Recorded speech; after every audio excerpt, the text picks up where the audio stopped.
Gamers, what's up? Here we are. Let me reduce the volume down a little bit so you can hear me fully, right? I do have a pretty low voice. But today I want to talk about the syndicate characters. Now, you can obviously tell them, right? Setup's a little bit different, right? It is what it is. We're gonna change some stuff. I'm reading your comments, all right? And that's why I want to know this video.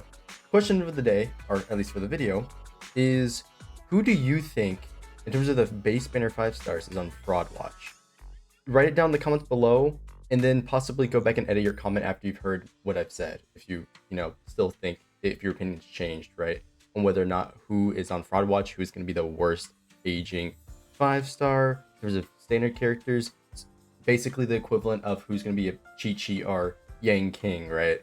For the other, hoyoverse games, right? So, put that down in the comments below. I want to know what you guys think for that specific thing. But now then, for the actual video, we have 6 standard characters for the banner, right? Those being Nekomata, Soldier 11, Grace, Von Lycaon, Koleda, and Rina. And once again, I'm just going to point out, I like using Pride One just as like a source and like the visual guide. So, there's nothing else really better. So that's why it's up here on screen. All right. That being said, I'll tell you right now, immediately at the start of this, I think Rina is possibly the character that I think is going to be fraudwatch, is going to end up being the Chi-Chi of this game. I'm going to explain to you why. But then secondly to that, it's potentially also Koleda or maybe one of the DPS characters. I think Grace will forever have importance as an anomaly character because anomaly characters are super cheap to build and super efficient in terms of outputting damage. And so she's always going to be good in that regard in terms of proccing shock or any distortion-based teams. So Grace is going to have a strong standpoint. Nekomata and Soldier 11 could of course fall off in terms of like DPS numbers, but they're still going to be solid DPSs for those elements, especially because if we don't get a fire DPS, right, which again, if you've seen any of the information, there's like no ether and hardly any fire characters at all in the, in the future. So like, that it's looking pretty good for her, and the Nekomata will have some competition. We'll see about that, right? And then as for the stunners, as I said, I think Vaughn, I'll just say right now, Vaughn's going to be forever good as long as he can proc his passive, right? Very powerful ability. It's what makes him like the best character in the game right now. That just is what it is. And then as for Koleda, I think she also has fall off potential, mostly because of her stun ability not being as potent as Vaughn, right? So anytime there's a stunner that's going to release that is having a more potent supportive passive, it's going to bump everybody else down. It just is what it is. It's the nature of them being stunners, right? They're not DPS characters, so it's every time there's a new supportive effect, oh, they're getting axed on the team, right? DPS characters can sort of flex out in terms of different roles and whatnot. But anyways, you get what I'm saying. So yeah, I'm gonna start with Nekomata. The things that make Nekomata good is, for one, that she is physical, which is a decent typing in the game right now. It also is held to the assault effect for distortion, or not distortion, sorry, anomaly. The assault anomaly is like the strongest one in the game, and in fact, I'm actually gonna pause to pull up the anomaly sheet that a nice person made on the internet. And so yeah, here's the current chart here, right, or the distortion doc that I have written by Arcus, I think. I don't know how to pronounce this. Dim Breath, Arcus, Cater 5x5, Kyle, and then 666 BJ. Iconic name right there. But yeah, they list off how all the anomaly effects work, and if you look at the numbers here, well, you can see that assault and flinch is arguably the best effect in the game, purely because the raw damage multiplier of just being 700% of your attack, like that's nearly half of a chain attack, right? So it's very solid damage, and the fact that you can proc this repeatedly is just very good. And so Nekomata being physical, the physical element in general, right, is going to be very powerful just across the game, especially because it increases the daze damage they take whenever you proc it. So whenever you're trying to stun the enemy, right, physical stunners are going to be stunning a lot faster, just based on the fact that they can proc, or you can proc in a team, daze, right, or a flinch specifically, right? And that's here nor there, right? Obviously stunners based on the impact value and all this stuff, but it's important to note that Nekomata is already starting off with a solid base, being that she is physical, and so she gets a lot out of the fact that she can proc assault and give her a very nice damage boost. It also does work into her passive here. If you proc assault with her, her next EX special gets 35% damage percent, and that stacks up twice. So any teams that can help her proc assault faster, always going to be good, right? So there's a lot of ways you can do this here. You can do stuff with this, like with like Piper if you want. If you don't have another stunner, you can use Piper Nekomata. Like you've got variety here with Nekomata, and so she's always going to be good as a frontline main DPS, right? And you can see here a lot of people just do her with Ambi, the generic team, and then one of the buffers. Any of them work. It just depends on what your preferred playstyle is. I definitely do think her, Lucy, and Piper is a solid team, but this definitely works just as well. Lucy just won't get her crit off on the little guys, which doesn't really matter, but they do contribute to some damage, right? So yeah, again, Nekomata is going to be solid going forward. She's not going to be really an L unless, of course, you are invested into another physical DPS like Jane Doe, for example. So Nekomata might not be the most sought after because she's not a support character, being that she's a standard DPS character, but she's not bad, and so it's always going to give you an option that I do think is really fun.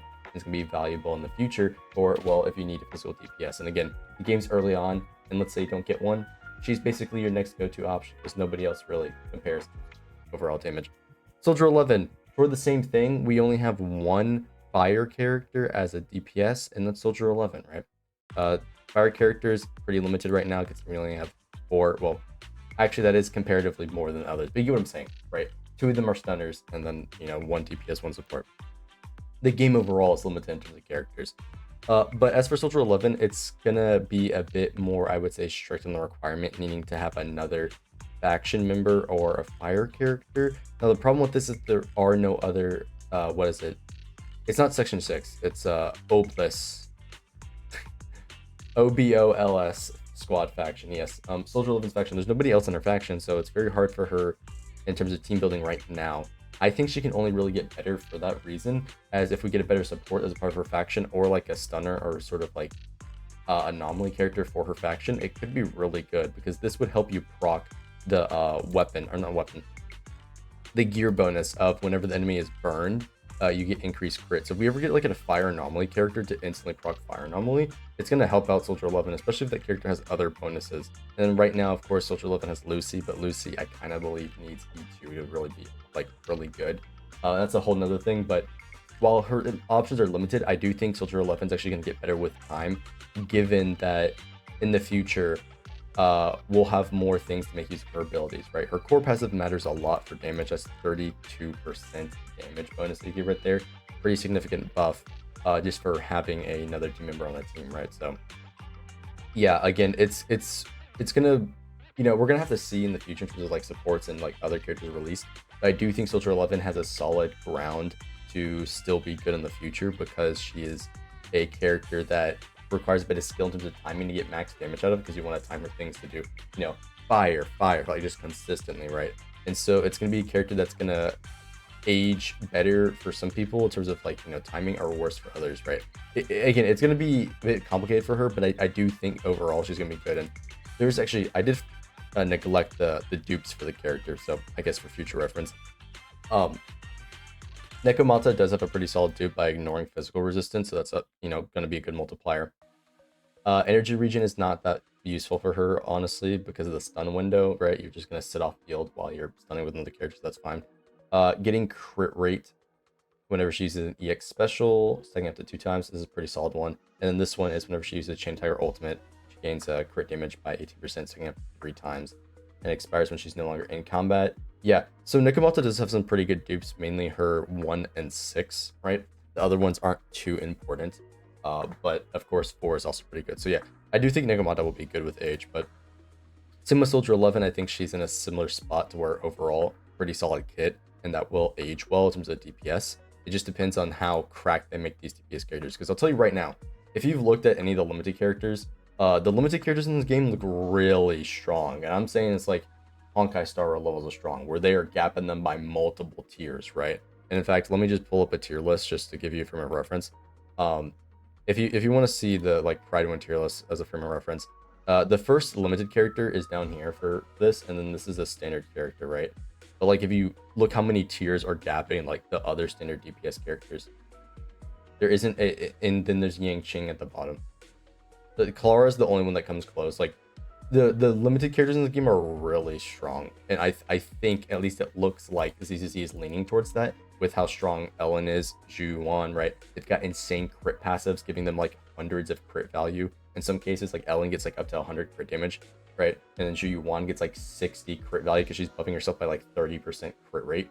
Like, you're getting some insanely powerful buffs on these DPS characters. And if you looked at, some sussy info, you'll see the same thing. So not standard characters, limited characters look really strong, and so this could be bad for certain characters in that regard, right? Because they're just going to shoot them down in terms of the meta.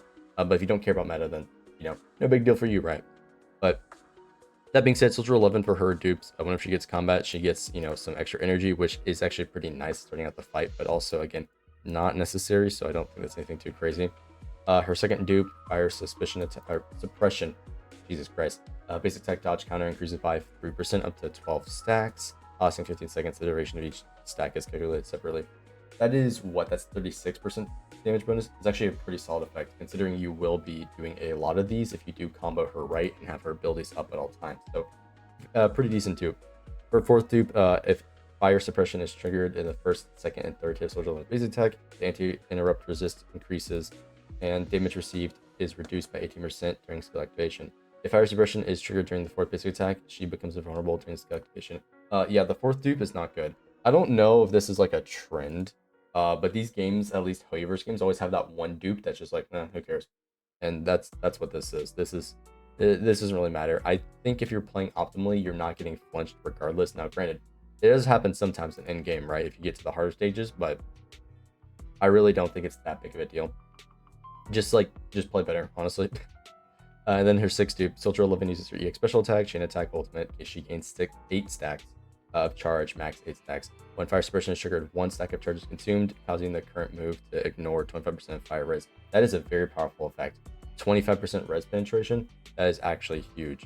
That's going to do a lot of damage, right? I don't know if this game has the calculation for damage where it halves your res, or if it's like Star Rail where it's just flat res, where it's, no halving.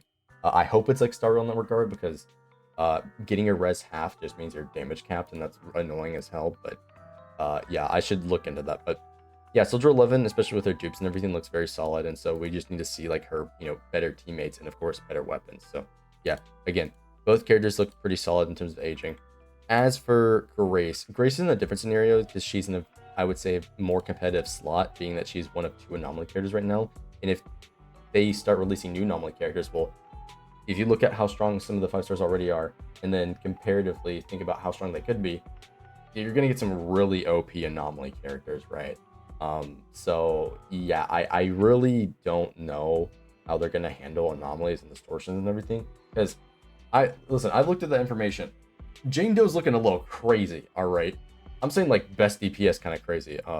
But besides the point, Grace is kind of in a weird spot, being that she is shock distortion or shock anomaly, which is one of the better anomalies in terms of overall damage. In fact, I would place it as the second or third best anomaly of all of them. I would say fire is the worst, so Rip Bozo for any fire anomaly characters are that's over 11 thing I was talking about. But in terms of net damage, shock is really, really potent, and in terms of distortion, it's the same thing. You just get the flat multiplier just immediately, so it's very, very strong.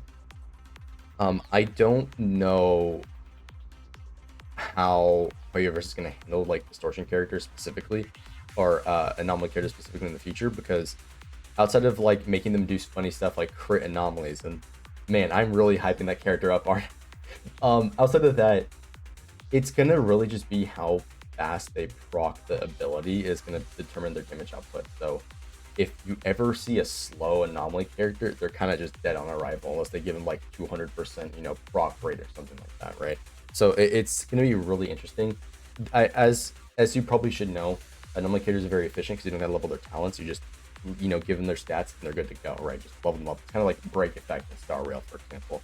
And so that being said, Grace does have very good potential in the future for distortion teams and other shock teams, because she does instantly apply shock a lot of times with how much her application is, right? If you get her extra ability off, you get extra shock damage, and it can stack multiple times. So there's a lot you can do there with Grace. I do think she's gonna be pretty decent. She's good now, right? But she's just not like up there with Zhu Yuan and Ellen. In fact, I honestly think you could move some of these characters down. Not gonna lie, I do think Ellen and Zhu Yuan just kind of gap everybody. They are very potent. It's actually just insane. But that's besides the point. Maybe they got some secret sauce cooking up with like Grace plus Piper or like, Grace Anton shock team, something that I'm just not familiar with. So, it is what it is. That being said, as for her dupes, giving her extra energy, for Grace, this actually does matter because the more EX skills you get off, the more DPS it is. For shock and reapplying the anomaly, right? Especially if you're trying to do distortion teams. So that's actually a very beneficial dupe, unlike the other two where I criticized where it's not so important. Her M2, so whenever she hits enemy with a basic special or EX special, the target's electric res is reduced by 8.5%. Electric anomaly buildup is reduced by 8.5%, lasting 8 seconds. This sounds small, but no matter what, this is going to be good because anomaly kind of built up resistance, right? It's kind of like Dark Souls stats effects, or I guess Monster Hunter stats effects, similar vein, right? They're going to build up that resistance to it. This obviously is going to help you not, hit that. You're going to be able to reproc it, all that stuff. All that good stuff, right? Do your big DPS damages. Anyways, going forward, with her M4, Gracie's EX special, she gains 6 stacks of charge. When they're raising attack or dash attack hits an enemy, 1 stack of charge is consumed, increasing her energy regeneration by 20%. I'll be honest, I think flat energy regen would have been fine. You could have just had this like countdown or something, but it is what it is.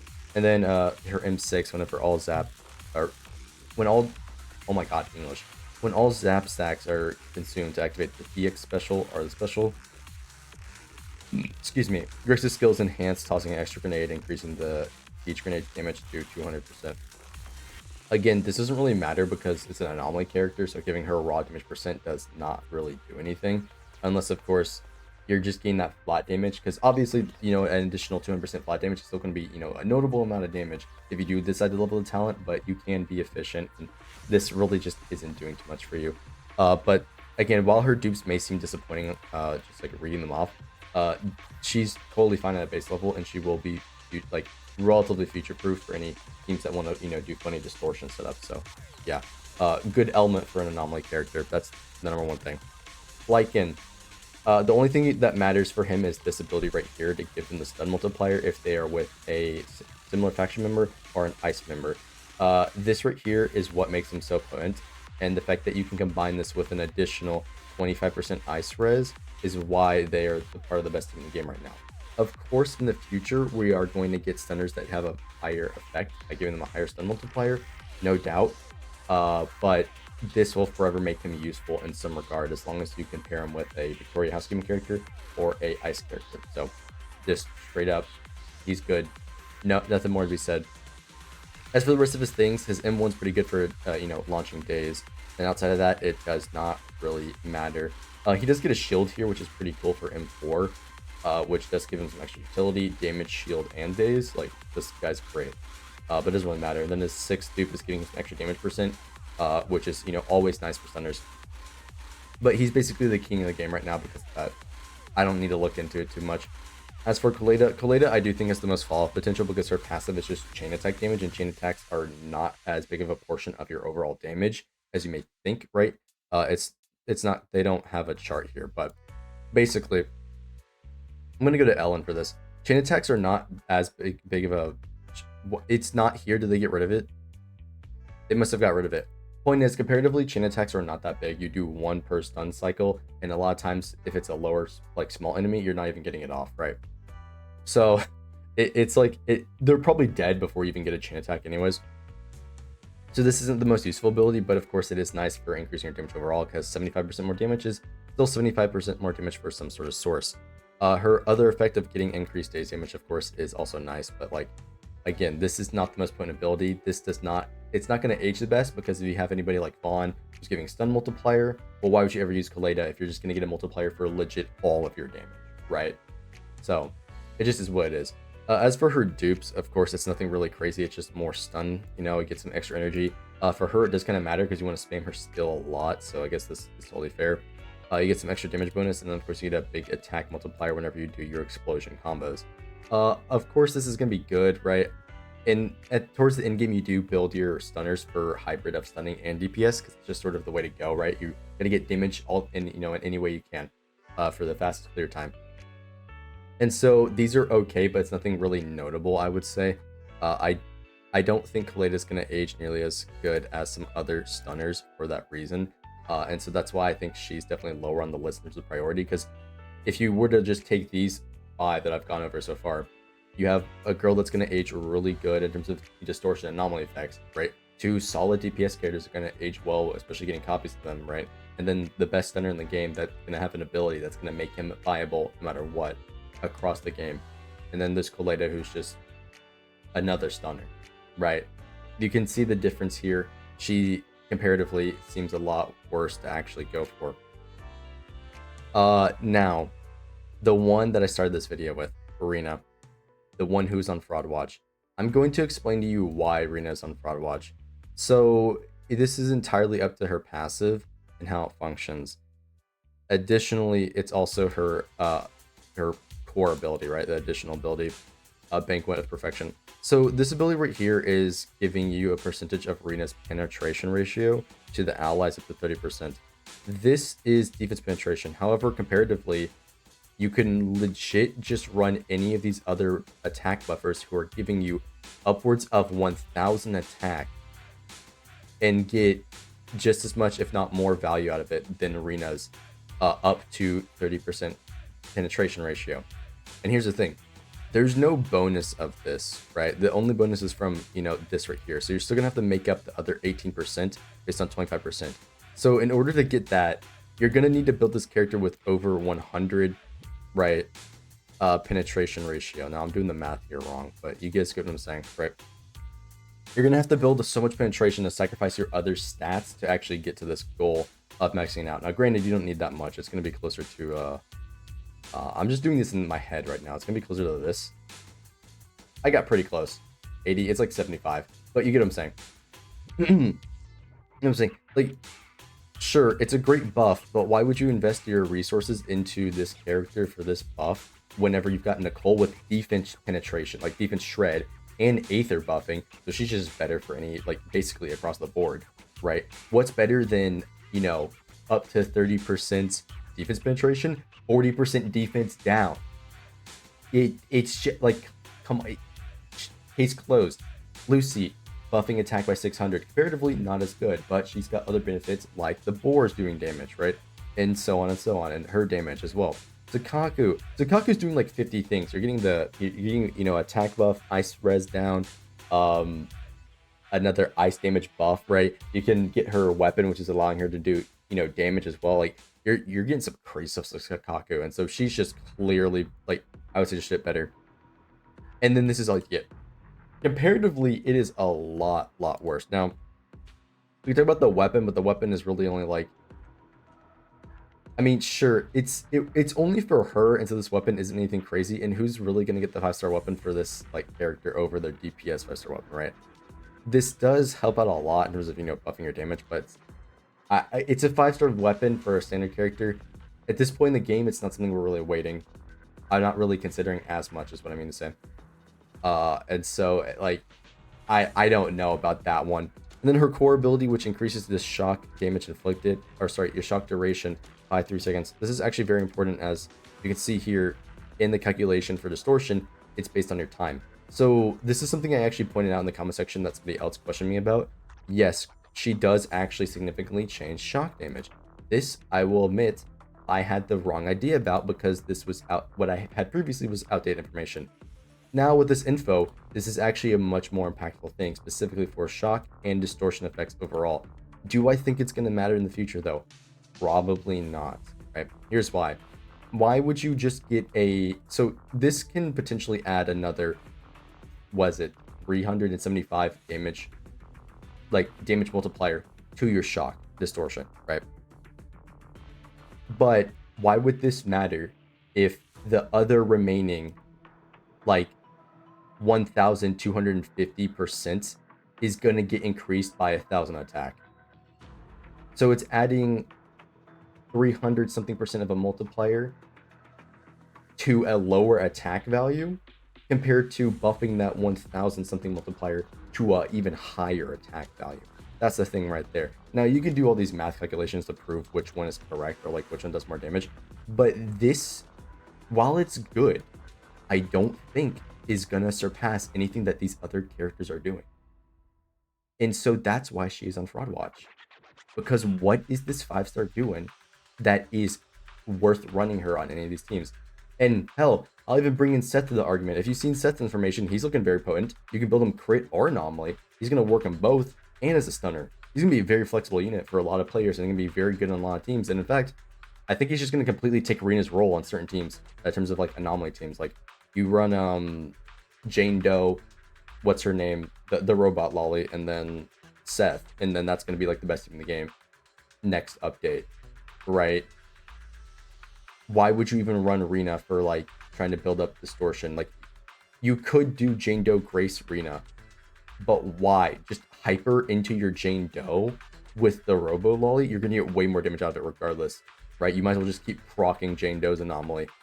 It's like if let's just be realistic here. I don't think Rina's lasting like too long. I'm telling you, I think she's like the least impactful out of the standard characters. And you probably just hear like, there's no way it took him 30 minutes to get there. I like the yap. It is what it is. Moving forward though. And I know I didn't bring up the weapons of any other character, and that's because the weapons in this game aren't too significant. With supports, it matters more, but all these are doing is just increasing your days damage taken, as well as increasing your DPS. Those are pretty much given. The support weapons, in my opinion, are going to matter more because so weapons like Zakaku are... I honestly forgot what it's called. The reverbs, right? These in-battle effects of attack are much bigger than you realize. It's on top of everything in your stats page. It's not extra attack percent like it is in Star Rail or Genshin. No, it's on top of everything else. You've got your regular out-of-combat attack, and then your attack percent's going on top of everything else. So these effects are much more powerful in this game compared to these other gacha games. And so her not having these attack bonuses is going to impact her a lot more than you may realize. And so it's like, sure, defense penetration, it's all right. But if we're being realistic, defense down by a larger amount plus Zakaku giving a massive attack buff is just going to be better, assuming you've got the correct buffing for the characters, right? And again, you can have a whole discussion about this, but I'm just saying comparatively, the other characters are going to be way more impactful for your teams compared to Rina. Now for her dupes, I'm going to keep it real. Her M1 does make her much more comfortable because you get a longer duration on your buff uptime. So fantastic. Love to see it. The problem, I have no idea what this bonus effect does. I have the M1, and that's part of the reason why I'm so much of a hater for her and putting her on fraudwatch, because I have no idea what this M1 is doing for this extra 130%. I honestly, I don't know what it does. I legit don't know what it means. Effective gain from core passive mini destruction party partner by characters with intermediates increased to 130%. I don't get 130% penetration. That's not how it works.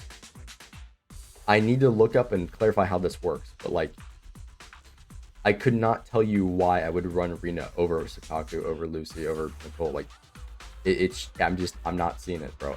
I don't think it's there. And as I said, I do think she's got much more competition being a support character. Upon entering combat, Rina's damage increase. See, like, here's the thing. Why are we buffing Rina's damage? Like, Zakaku, she's just broken. Lucy is cracked. Nicole can do both, right? But you're going to focus more energy with Nicole because, you know, uptime reasons. So why is this character that's supposed to be giving a supposedly powerful buff that can't even compare to Nicole's buff, giving you more damage on her? Like, why are we focusing on damage? We need the extra team damage, not just the damage of the support. And then you're getting the extra energy recharge, which, granted, I honestly, even at like low ranks, I don't think she needs energy. I actually don't think she needs energy. Like, maybe it's because I have M1. That's probably why. But like, I always have the EX skill up whenever I used her. So like, just it is what it is. And then lastly, for the M6, you're getting electric damage bonus, which I'm just gonna keep it blunt. This is worse than Nicole's M6. Electric damage bonus works great for anomaly characters and electric DPS characters, but if we look at Nicole's E6, it's a 15% crit rate, right? If you look at Lucy's M6, right, you get extra damage from the guard bores. It extends the buff longer, right? You can stack this multiple times up to 30 seconds as well. So this basically gives you 100% uptime if played right on your buff, which is way better than anything else. Like, hell, this gives you crit damage bonuses, right? And be like, sure, but I can use this on any electric character. Yeah, but like, it's what I was saying the whole time. Why are you even using Rina in the first place when these other characters do so much? Right? Hey, look. You can disagree with this in the comments below, right? There's a reason why I started the video with the question, who do you think it is? But at least for me, when I'm analyzing this, where it's like, who's actually going to be useful, so on, and, you know, future, like, all this stuff, I don't see the value of Rina whatsoever. Just, I don't. Why would you use her, right? She's going to get beat out in her slot for a lot of characters, right? She's comparatively not doing anything unless you are specifically using shock, right? So what's the point? I'm sure somebody could like do the math on like what's gonna be better, Arena or 100%, you know, proficiency for like, you know, double procs. But that again, maybe I'll do that another point in the line. But Rina is my pick for the worst standard 5-star. So yeah, that's the video. Yeah, it's quite long. I don't got much more to say. I'm sure you expected gameplay, but this is really just a conversation thing. It's how I do my content. That being said, hopefully you guys enjoyed. I'll see you in the next one. And yes, I have a whack upload schedule. Just life.